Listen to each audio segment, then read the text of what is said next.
요즘 대한민국의 최대 이야깃거리가 무엇일까요? 아마 주식 투자가 아닌가 생각이 됩니다. 강남의 유치원에서는 유치원에서부터 주식 투자 공부를 시킨다고 합니다. 노인정에 이르기까지 우리나라에서 주식 이야기가 빠지는 곳이 없는 것 같습니다. 우리나라의 주식 시장에 상장되어 있는 회사의 수가 대략 한 2,500개 정도 된다고 합니다. 이 많은 회사 중에 어떤 회사에 투자를 하면 가장 잘한 투자가 될까요? 많은 사람들이 투자를 어려워합니다. 왜냐하면 어디에 투자를 해야 될지 알지 모르기 때문에 그렇습니다. 뿐만 아니라 내가 투자를 했는데 그 투자가 반드시 성공하리라는 보증이 없기 때문에 그렇습니다. 오늘 우리가 조금 전에 읽은 성경에는 그 여느 투자보다 더 가장 잘한 투자의 모범 사례를 보여줍니다.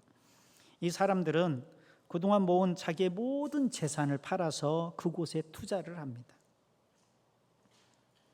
우리들은 이 이야기를 통해서 어디에 투자하는 것이 가장 잘한 투자이며 그 투자에 대해 누가 보증하고 있는지 배우고자 합니다.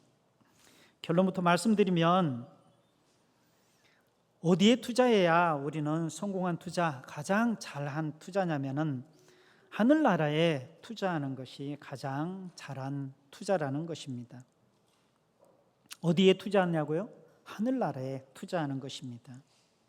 44절에 예수님은 하늘나라를 숨겨진 보물에 비유하고 있습니다.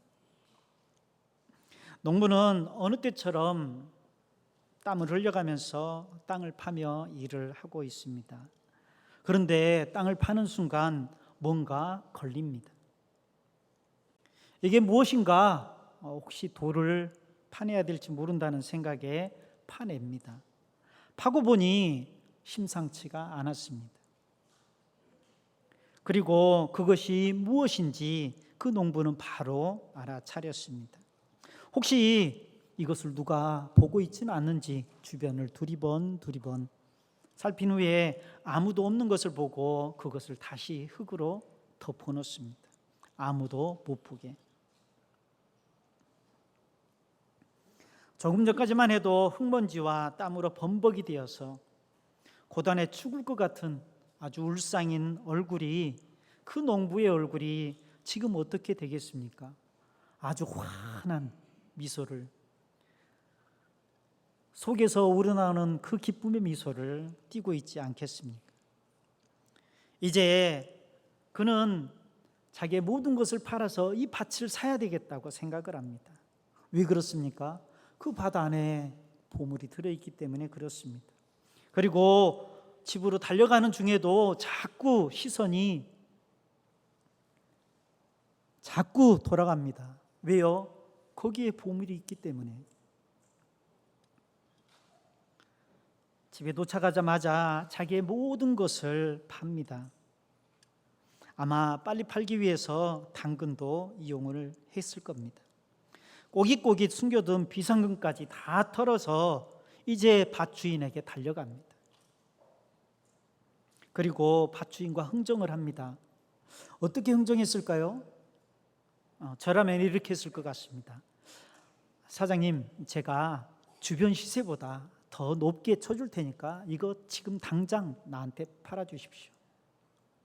왜냐하면 조금이라도 깎으면은 밭주인이 안 팔 수도 있잖아요. 속사정을 모르는 밭주인은 이렇게 생각을 했습니다. 웬 행제? 그리고 얼른 그 밭을 팝니다. 45절에는 예수님이 다시 이렇게 비유합니다. 진주 상인 이야기를 꺼내놓습니다. 예수님 시대의 진주는 굉장히 엄청난 가치를 가지고 있는 보석이었습니다.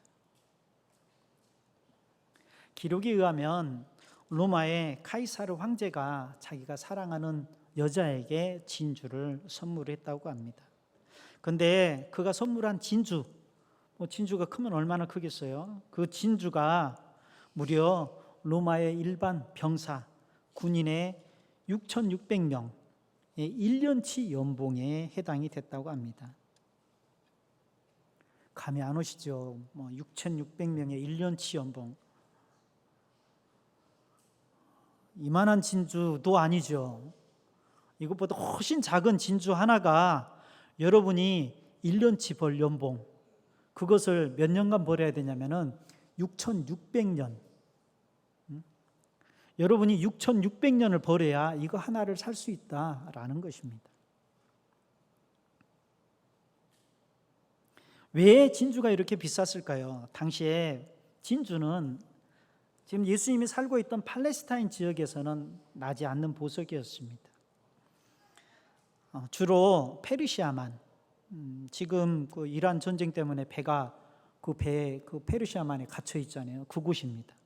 그곳에서 주로 생산이 됐고, 또 굉장히 질 좋은 진주들은 인도나 스리랑카 지역까지 진주를 구하기 위해서 그쪽으로 무역을 했다고 합니다. 이 진주 상인도 그토록 그 좋은 진주들을 찾아 헤맸던 것입니다. 그리고 찾아서 헤매고 있는 중에 마침 발견합니다. 눈앞의 진주가 최고의 가치가 있는 진주였다라는 것을 단번에 알아채는 것이죠. 상인은 아마 이러한 어마어마한 가치를 눈앞에 두고서 가슴이 떨렸을 겁니다. 심장이 두근거리지 않았겠습니까? 그토록 찾던 그 진주를 그곳에서 만났기 때문입니다. 진수상인 역시 매우 기쁘고 흥분된 마음으로 그동안 장사해서 모은 모든 재산을 팔아서 최고의 가치로 생각되는 그 진주를 마침내 얻게 됩니다. 왜 진주상인은 그 진주 하나가 뭐라고 그동안 모은 모든 자기의 재산들을 다 팔아서 그 진주를 사려고 했을까요? 농부는 왜 이렇게 급하게 자신의 모든 것을 다 팔아서 그 밭을 사려고 했을까요? 아까 우리는 찬양을 했습니다. 뭐까지 팔았다고요? 냉장고까지 팔아서 그 밭을 사려고 했습니다. 왜 농부와 진주 상인은 그들이 가진 그 모든 것들을 다 팔아서 그것을 얻으려 했냐라는 말입니다. 그것은 바로 그 물건의 가치를, 그 보물의 가치를 알아봤기 때문에 그렇습니다. 우연히 발견한 보물상자의 가치가 자신이 평생 일해서 번 그것보다 더 가치 있다라는 것을 알았기 때문에 그는 전 재산을 파는 것이 기뻤습니다. 얼마나 기뻤겠어요. 성경에서도 기쁘게 돌아갑니다. 자신의 것을 다 팔아서 그것에 투자하는 것이 기쁨이었습니다. 진주상인 역시나 마찬가지입니다. 진주상인의 발견하는 내용 성경에 보면은 기뻐한다는 말은 없습니다. 그런데 문맥에 그 의미가 충분히 담겨 있습니다. 아니, 우연히 발견한 보물을 가지고서도 정말 기뻐했는데 그토록 그 진주 하나를 찾고자 돌아다녔던 그 상인이 그것을 마침내 발견했을 때는 얼마나 더 기뻤겠습니까? 그들은 바로 어디에 투자해야 되는지를 분명히 알았던 것입니다. 자기의 전 재산을 어디에 투자하는 것이 가장 현명한 투자인지, 가장 성공한 투자인지, 가장 잘한 투자인지 알았다는 것입니다. 여러분은 혹시 어디에 투자를 하고 계십니까? 여러분은 어디에 투자해야 가장 잘한 투자라고 생각이 되십니까? 그렇죠. 확신이 없을 때는 어떻게 투자합니까? 여기도 조금, 저기도 조금 그렇게 투자를 합니다. 이것을 전문 용어로 분산 투자 이렇게 말합니다. 다 알고 계시는 내용인가 보네요. 왜냐하면 확신이 없기 때문에 이곳이 잘 될지 저곳이 잘 될지 확신이 없기 때문에 우리는 이곳에다가도 투자를 하고 저곳에다가도 자기의 재산을 투자를 합니다. 그러나 예수님은 지금 말씀하십니다. 우리가 어디에 투자해야지 가장 성공한 투자인지 분명하게 콕 집어서 그곳을 말씀해 주고 계신다는 겁니다. 우리가 투자해야 할 곳이 어디냐? 바로 하늘나라라는 것입니다. 우리가 투자해야 할 곳이 어디냐? 바로 천국이라는 것입니다. 우리는 하늘나라에, 우리는 천국에 투자를 해야 가장 성공한 투자라고 하는 것입니다. 이런 찬양이 있습니다. 나의 평생에 가장 잘한 일은 내가 예수님을 만난 것이라. 나의 평생에 가장 잘한 일은 내가 예수님을 주로 섬긴 것이라. 이것이 바로 하나님 나라에, 하늘나라에 투자하는 것입니다.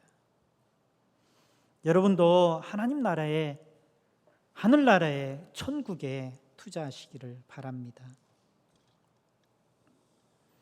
그러면 하나님 나라에 투자한다는 것은, 천국에 투자한다는 것은 무슨 말일까요? 어떻게 하면 천국에 투자한다는 말입니까? 냉장고까지 팔아서 교회에 헌금하는 것이 하늘나라에, 천국에 투자하는 방법일까요?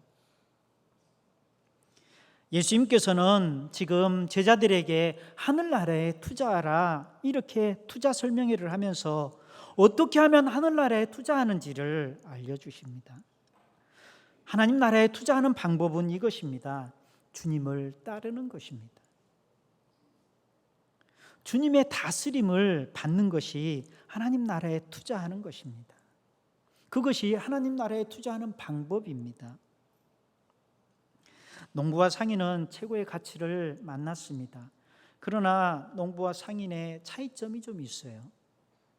뭐냐면 농부는 일터에서 일하다가 우연히 보물을 만납니다. 상인은 애타게 찾고 찾아다녔습니다. 마침내 그 찾던 진주를 만났다는 것입니다. 우리 주변에도 나고 보니 교회예요. 엄마 손에 이끌려 보니 교회에 왔습니다.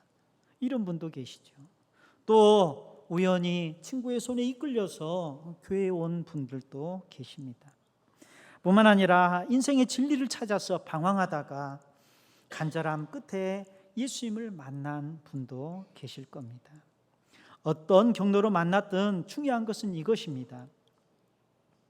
예수님이 말씀하시는 하나님 나라는 내가 무엇인가를 투자해서, 내가 무엇인가를 들여서, 내가 무엇인가를 거기에다가 바쳐서 얻어내는, 받아내는 그런 것이 아닙니다. 이것은 예수님께서 그냥 베푸신 은혜입니다. 지금 농부와 상인이 자기의 전 재산을 팔아서 그 보물을 샀던 것처럼 우리도 천국을, 하나님 나라를 그렇게 살라는 이야기가 아닙니다.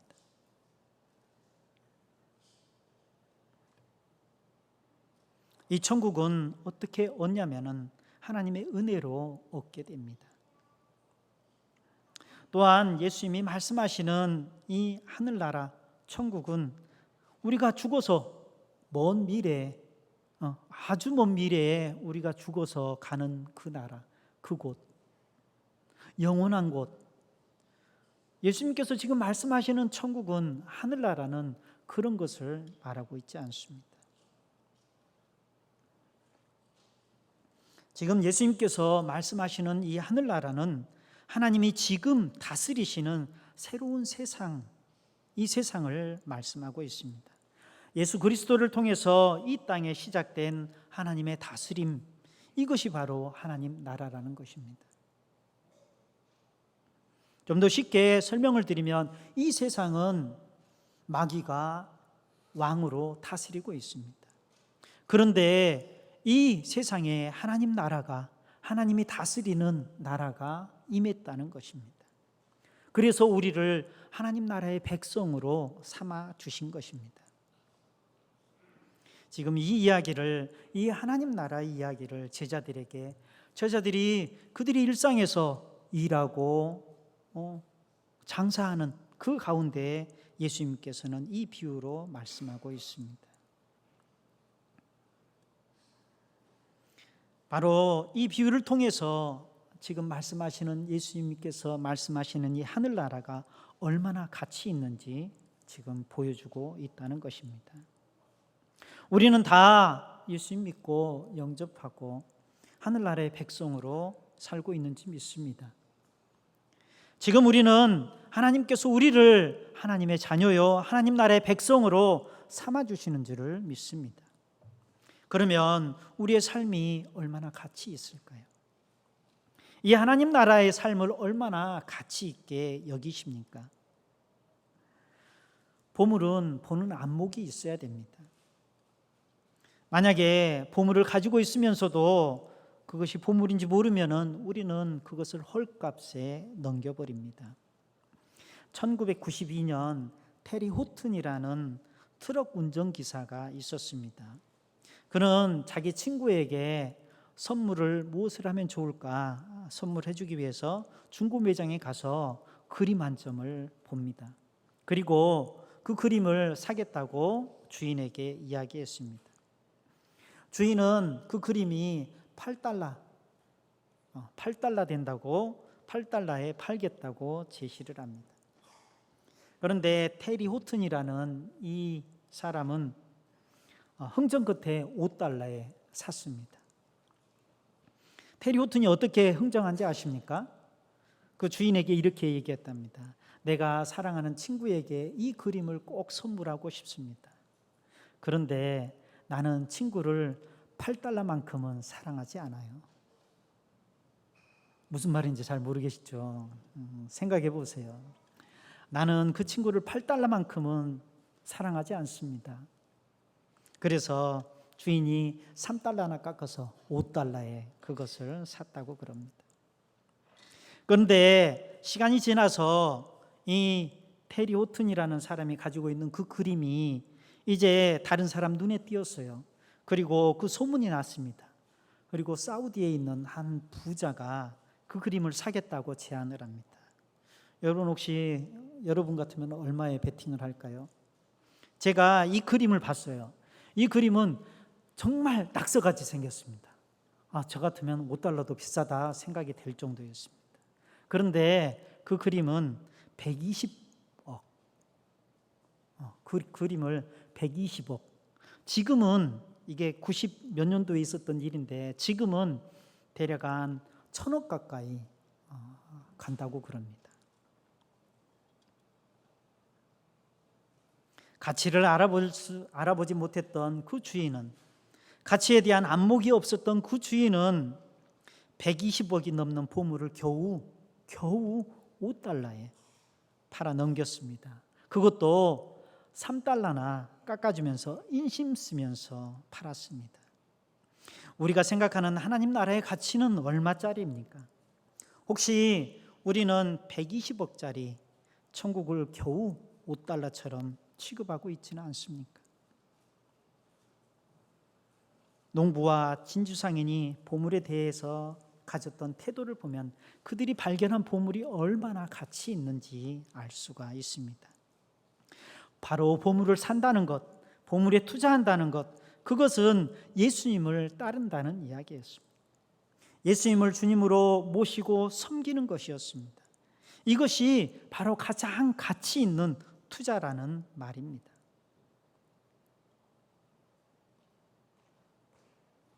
그렇습니다. 이제 나의 모든 것을 팔아서 우리가 사는 것은 하나님 나라라고 말씀을 드렸습니다. 하나님을 섬기는 것이라고, 주님을 따르는 것이라고 말씀을 드렸습니다. 그러면 내가 팔아야 될 것은 무엇일까요? 내가 판다는 것은 무엇을 의미하고 있겠습니까?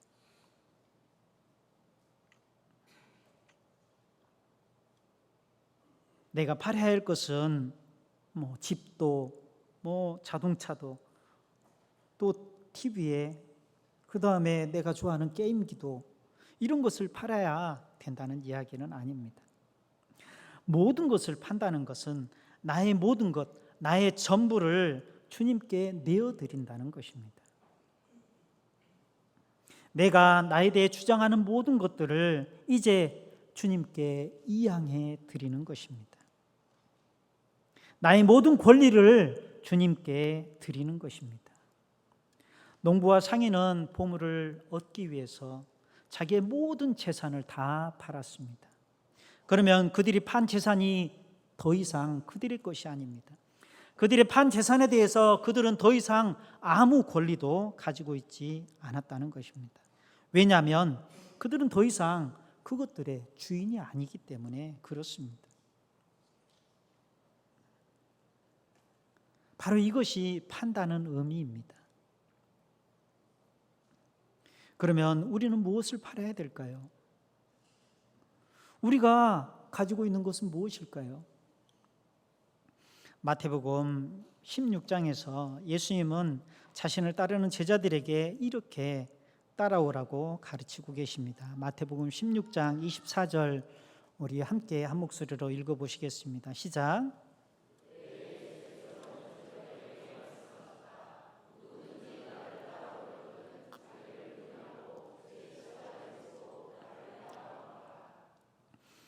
네, 이렇게 따라가는입니다.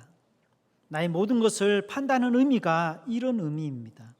바로 자신을 부인하고 자기 십자가를 지는 삶입니다. 그리고 예수님을 따라가는 것입니다. 예수님은 그냥 제자들에게 야, 너희 나 따르려면 이렇게 해, 그렇게만 말씀하신 것이 아니었습니다. 예수님 자신이 스스로가 자기를 부인하고 예수님이 자기 십자가를 지고 가셨던 분입니다. 예수님께서는 자기를 부인하고 자기 십자가를 지신 모습을 이렇게 표현합니다. 예수님은 창조주셨습니다. 그러나 그 창조주의 지위를 내려놓으시고 피조물의 위치에 서게 됩니다. 예수님은 심판자였습니다. 그러나 예수님은 심판을 받는 죄인의 자리에 스스로 서 계십니다. 예수님은 생명을 주시는 분이었습니다. 그러나 예수님은 십자가를 지고 죽음을 기꺼이 받아들이셨습니다. 우리가 우리의 모든 것을 판다는 것은 이 예수님을 따라간다는 것입니다. 이 예수님을 따르겠다고 결단하며 헌신하는 것입니다. 나의 권리를 기꺼이 다른 사람에게 내어준다는 것입니다. 나의 이익을 기꺼이 다른 사람과 나누겠다고 결단하는 것입니다. 다른 사람의 편안함을 위해서 나는 조금 더 불편한 자리에 서 있겠다는 결단이고 헌신입니다. 이것이 바로 내가 팔아야 될 것들입니다. 이런 것들은 사단이 다스리는 이 세상의 눈으로 보면 마치 바보짓과 같고 손해보는 것 같고 미련해 보이는 것 같습니다. 그러나 예수님이 다스리는 하늘나라에서는 그것이 가장 잘한 투자라는 것입니다. 그것을 어떻게 알아요? 그것은 바로 하나님이 보증해 주시기 때문에 알 수가 있습니다. 우리가 지금 예수님을 따르는 이 투자가 가장 잘한 투자라는 것을 하나님이 보증해 주고 계십니다. 예수님은 마지막으로 47절부터 50절에 그물로 고기를 잡는 비유를 말씀하고 있습니다. 이 비유를 통해서 우리의 선택이 틀리지 않았다는 것을 완벽하게 보증해 주고 계십니다. 바다에 그물을 던져 온갖 물고기를 모으는 비유에 나오는 그물은 이렇게 그냥 베드로가 투망으로 던졌던 그런 작은 그물이 아닙니다. 이것은 굉장히 거대한 그물로 배 여러 척이 그 양끝을 끌고 다니면서 고기를 잡습니다. 그러니까 고기가 이것저것 아무거나 다 잡히는 그러한 그물이었던 것입니다. 그리고 다 잡은 다음에 어떻게 하느냐? 물가로 끌고 갑니다. 그리고 물가로 끌고 가서 좋은 것은 그릇에 담습니다. 못된 것은 어떻게 합니까? 내버립니다. 지금 이 비유를 듣고 있는 제자들은 그것이 일상이었습니다. 그들이 하는 일이 그것이었어요. 예수님께서 지금 무슨 말씀하시는지 그들은 대번에 알았습니다. 왜냐하면 그들은 물고기 잡으면 해야 되는 일이 자기들이 먹을 수 있는 것과 못 먹는 것을 구분해야 되기 때문에 그렇습니다. 왜냐하면 그들은 율법에 비늘이 있는 것, 지느러미가 있는 것, 그것만 먹으라고 하셨기 때문에 그렇습니다. 그물에 만약에 다른 것이 걸렸다, 그러면 그것들은 다 내버렸어요. 아깝지만.